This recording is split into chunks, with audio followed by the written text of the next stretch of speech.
Hey everybody, well the Jets on Sunday, just an absolutely brutal loss here in Tennessee, falling 26-22 to the Titans. The Jets outscored 13-0 in the fourth quarter, and a big reason for that collapse, especially the final Titans touchdown drive, was the Jets having 3 penalties on that last drive, incredibly costly, including Trumaine Johnson's 15-yard face mask penalty. That was the biggest. I mean, the Jets had 11 penalties in this game for 96 yards, so it wasn't just an isolated incident there on the last drive for the Titans when they were able to, get the go-ahead game-winning touchdown.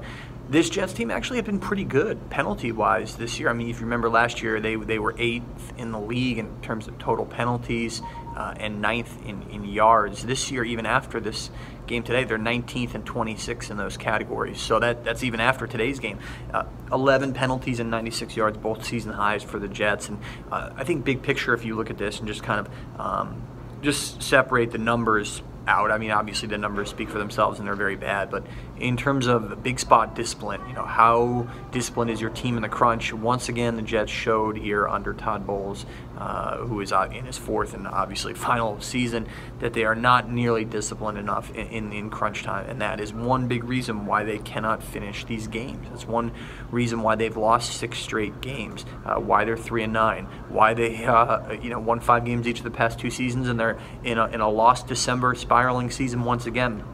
Discipline remains an issue for this team, and no matter how you slice it under the watch of Todd Bowles here, that's been an issue for the Jets, whether it was locker room discord, whether it was player legal issues.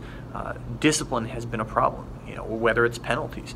So the Jets do find a coach who can get this group of young players to play much more disciplined than they have under Todd Bowles, especially over the past, really 3 seasons now. This has been an issue. So it's certainly something that needs correcting, because the Jets' margin for error is not nearly big enough to shoot themselves in the foot the way they did with these penalties today. 11 for 96, and then, like I said, 3 on the last drive. Just really rough, and let's see if the next coach can fix this, because it's one of many areas with this organization that does need repairing.